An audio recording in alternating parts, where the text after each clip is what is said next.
Hey, all right, listen up. So if you weren't able to make the Zoom, I decided I would record this and just go over some of the things that we had talked about in the Zoom, namely how our conversations with the client have evolved, specific to the payment. No longer can we can we say things like, hey, what's an affordable payment or what's a comfortable payment? And then also what's going on in the market and how we're having those conversations with your client. We're in this environment right now that has changed really quickly, and everybody knows that's in real estate and lending, especially if you're in real estate, that our inventory has gone from really low to really high, and a lot of that has to do with this pause that the buyer is taking out there. And so I wanted to lean in a little bit to that, kind of discuss the conversation that I'm having with your buyers and give you my take a little bit on the market. And I wanted to see if you could go ahead and smash that like button. If this whole lending thing doesn't work out for me, I'm going to start a YouTube channel. So, yeah. And at the end, so I've learned that if I'm going to be a YouTuber, that there needs to be like a teaser at the end. And so I scoured the internet looking for really good lender jokes. And I'm a dad, like I really enjoy dad jokes, but these were really, really bad. I mean, they ended in punchlines like no interest. A lot of them ended with mortgage freeman. I found one that on a scale of 1 to 10 is probably about a 3. So my promise is that you'll either laugh or you'll smile at it. So with that, I'll try to cruise right through here. When it comes to the pre-qualification, we do things a lot different.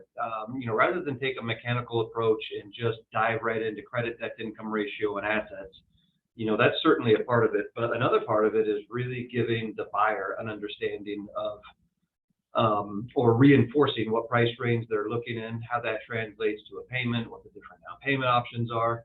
And as I had said, these conversations have evolved over time. No longer whenever we say, hey, what price range are you in? And they say, we're looking in the 600,000 range. No longer can we say something like, well, what do you think affordable payment is? Because, I don't necessarily, I don't know what they would say. I know what they wouldn't say. They wouldn't say a comfortable payment is $3,600, and that's how much a payment on a $600,000 home is with 20% down. And so we really need to have these conversations. We are having these conversations with the buyers.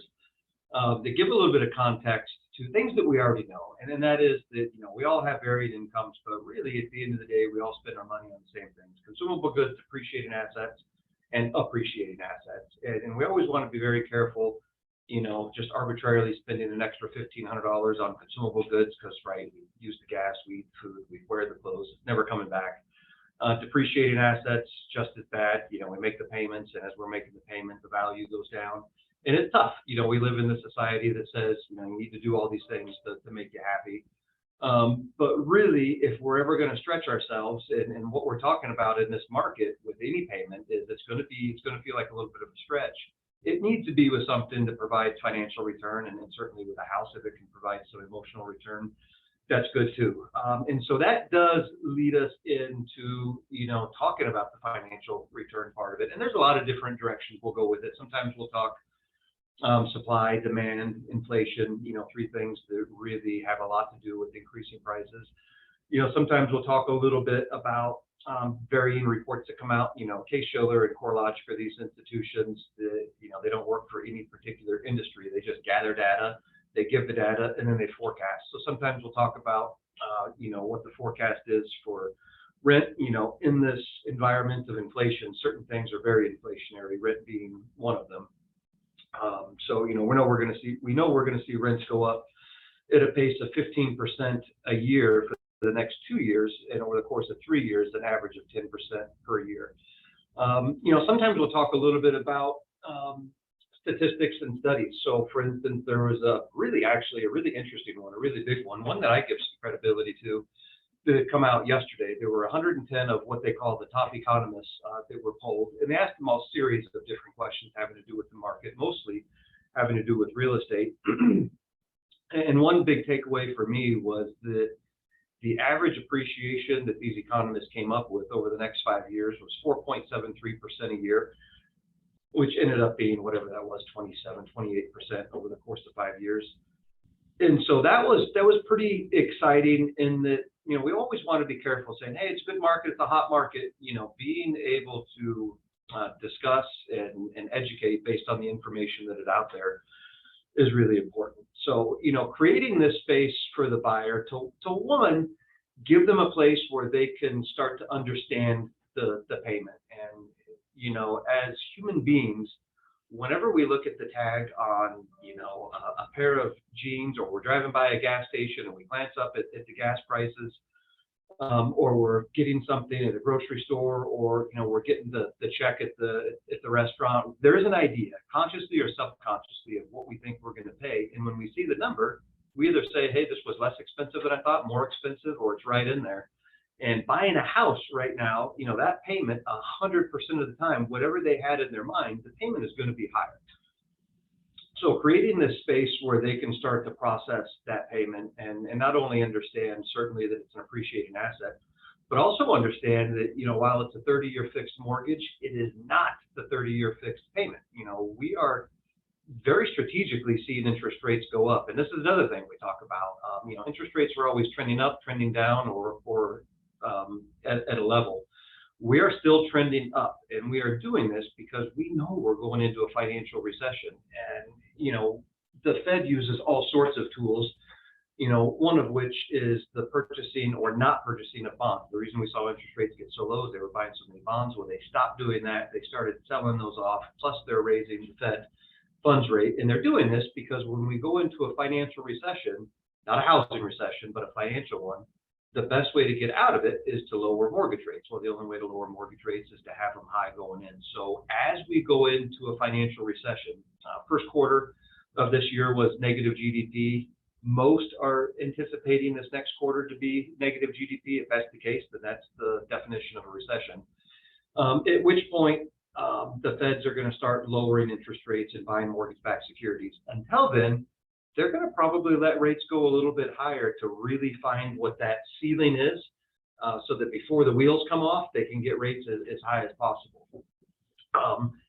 And then they're going to come down. And in 2023, we're going to see a trend line down. And in 2024, we're going to be in a nice environment of low interest rates.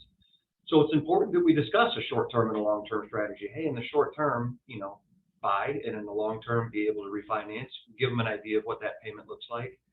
It's also, again, we don't want to be patronizing to any clients, and we don't ever want to sell based on what the mortgage is going to be. And we don't want to over-educate to where it feels, again, like we're patronizing. But it's, oftentimes it's okay if we remind a client and ask the client, hey, what were you making 5 years ago versus today?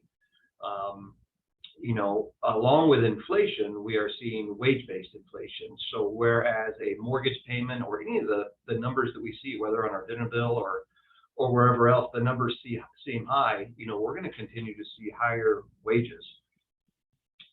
And so to be able to put the consumer in a mindset of understanding that, hey, when we hit this fast forward button, 3, 4, 5 years in time, we have a fixed mortgage payment that we're going to refinance at a lower fixed payment.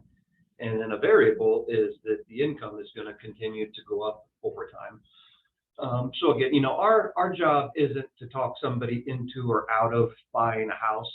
Our job is, though, to get the buyer's head wrapped around what the market is and really how to go about processing the payment so that they can really determine what price range they want to be in. And so that once we're done with the mechanical side of the pre-qualification, and the client is back in your care, not only are they pre-qualified, but they're ready to lean into this. And another part of this, and this is really what I wanted to tie in and share with you, but I've been sharing with the clients, is, we have got these really two big mindsets that are at play. Well, I shouldn't say at play. There's been a really big shift. The mindset that we've had for the last 2 years has been the fear of missing out. The fear of missing out is one thing that happens when inventory is at an all-time low, right? Everybody is buying, and when everybody is buying, we have this fear that, hey, if we don't do it, we're going to miss out. Prices are going to get too high. And so what do we do as consumers? We waive the appraisal contingency. We waive the inspection. When we do the inspection and big repair items come up, if we're going to make if the repair items are going to be done. We have to pay for them. Certainly at the end of it, generally speaking, at least I was witnessed, hundreds of transactions where the price of the home was lower than what the buyer was purchasing it for, and so the buyer had to bridge the gap. I think what's interesting is how many buyers purchased in that environment, and how strong that feeling of the fear of missing out is. If you look to your left and you look to your right and you see other people doing it, we feel this sense of security, and I think that's part of what makes us human. What I find perplexing is that now, we skyrocketed from 3,000 in inventory to 11,000 in inventory.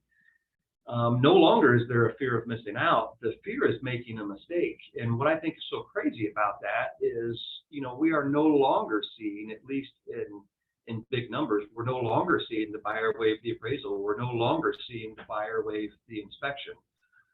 We're seeing inspections take place, and in a lot of cases, we're seeing the seller make the repairs.